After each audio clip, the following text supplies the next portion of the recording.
बिस्मिल्लाहिर्रहमानिर्रहीम। अस्सलाम वालेकुम डियर स्टूडेंट्स, उम्मीद करता हूँ आप तमाम लोग बखैर वाफ़ियत होंगे।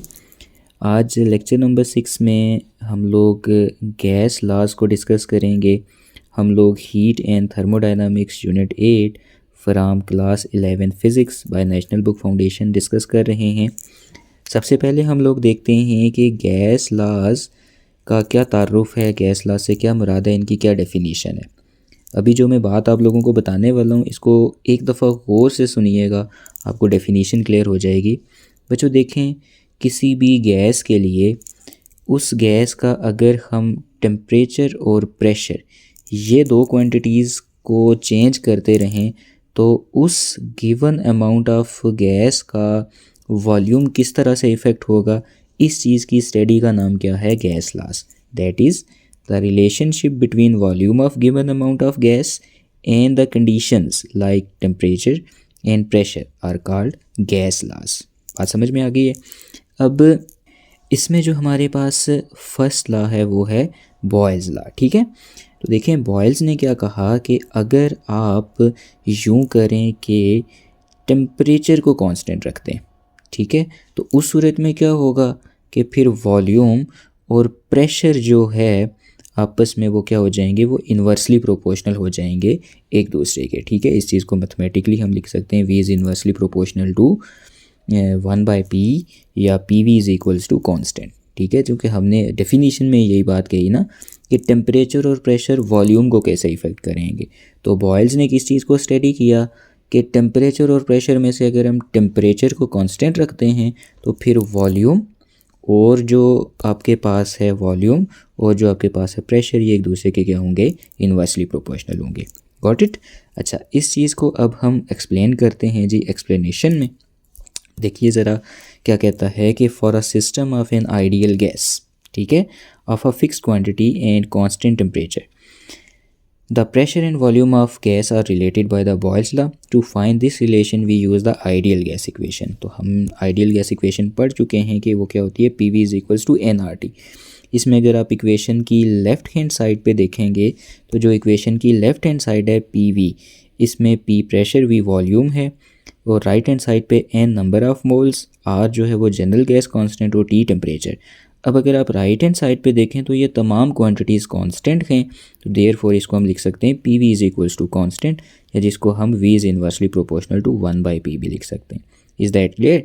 यही आपके पास क्या है, बॉयल्स लॉ है, जिसकी अगर आप देखें तो ग्राफिकल एक्सप्लेनेशन भी कुछ इस अंदाज में की जा सकती है कि प्रेशर और वॉल्यूम के दरमियान इन्वर्स रिलेशन है, जिसमें आप लोग ये क्लियरली देख पा रहे हैं कि यहाँ पे हमारे पास एक्स एक्सिस पे वॉल्यूम है और वाई एक्सिस पे हमारे पास प्रेशर है। ठीक है, अगर आप देखें तो ये ग्राफ हमें क्लियरली ये चीज़ बता रहा है कि वॉल्यूम की वैल्यूज़ देखें 15, 20, 25, 30, इस तरह से करके एक्स एक्सिस की पे ये इंक्रीज़ करती जा रही हैं, जबकि वॉल्यूम की इन्हीं वैल्यूज़ के लिए जो प्रेशर है वो अगर आप देखें तो 120 से डिक्रीज़ होता हुआ आहिस्ता आहिस्ता नीचे एक्स एक्सिस की तरफ यानी ज़ीरो की तरफ आता जा रहा है। तो वॉल्यूम इंक्रीज़ होता जा रहा है और प्रेशर आपके पास डिक्रीज़ होता जा रहा है। ठीक है, तो इसका मतलब वॉल्यूम और प्रेशर इन्वर्सली प्रोपोर्शनल हैं। This is the graphical representation of Boyle's law. Is that clear. Next हमारे पास है जी चार्ल्स लॉ।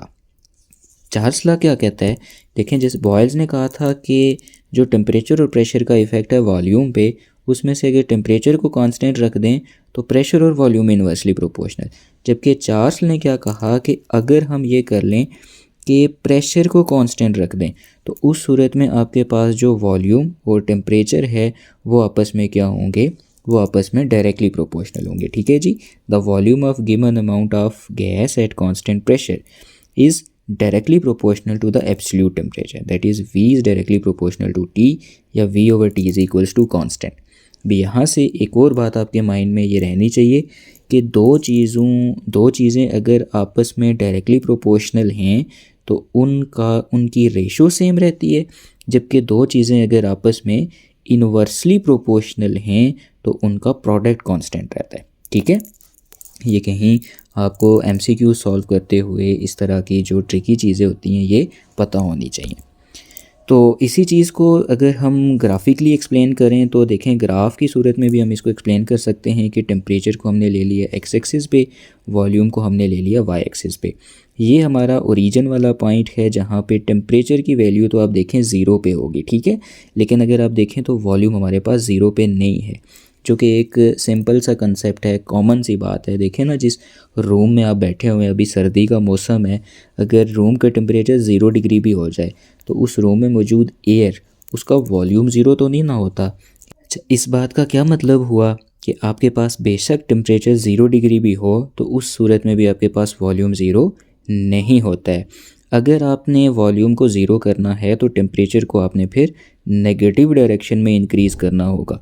और देखें, इंक्रीज़ करते हुए जब आप नेगेटिव डायरेक्शन में, यानी इस वॉल्यूम को ज़ीरो करने के लिए टेम्परेचर को इंक्रीज़ करेंगे, तो वॉल्यूम आहिस्ता आहिस्ता फिर डिक्रीज़ होता जाएगा और इस पॉइंट के ऊपर आके ये वॉल्यूम मुकम्मल तौर पर ज़ीरो होगा।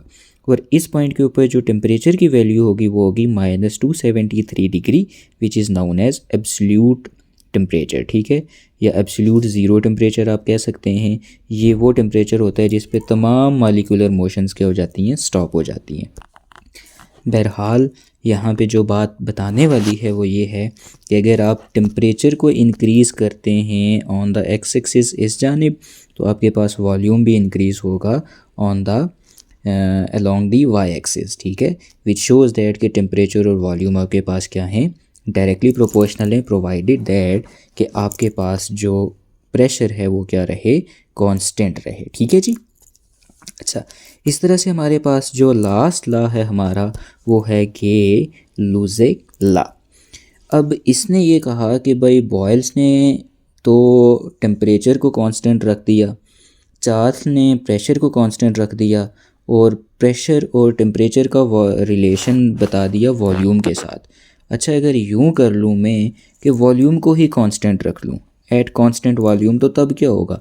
तो इसने ये कहा कि कांस्टेंट वॉल्यूम के ऊपर जो आपके पास प्रेशर है of the given amount of gas, ये फिर डायरेक्टली प्रोपोर्शनल होगा एब्सोल्यूट टेम्परेचर के। आसान सी बात है कि देखें, P is directly proportional to T, और अभी मैंने बताया कि अगर दो क्वांटिटीज़ डायरेक्टली प्रोपोर्शनल हैं तो मीन्स उनकी रेशो सेम रहेगी, जिसको आप ग्राफ में भी देख सकते हैं कि टेम्परेचर की जो वैल्यूज़ हैं अलॉन्ग एक्स एक्सिस ये इधर इंक्रीज़ करती जा रही हैं, और इसी तरह से जो प्रेशर की वैल्यूज़ हैं वो भी अलॉन्ग वाई एक्सिस इंक्रीज़ करती जा रही हैं। Is that clear.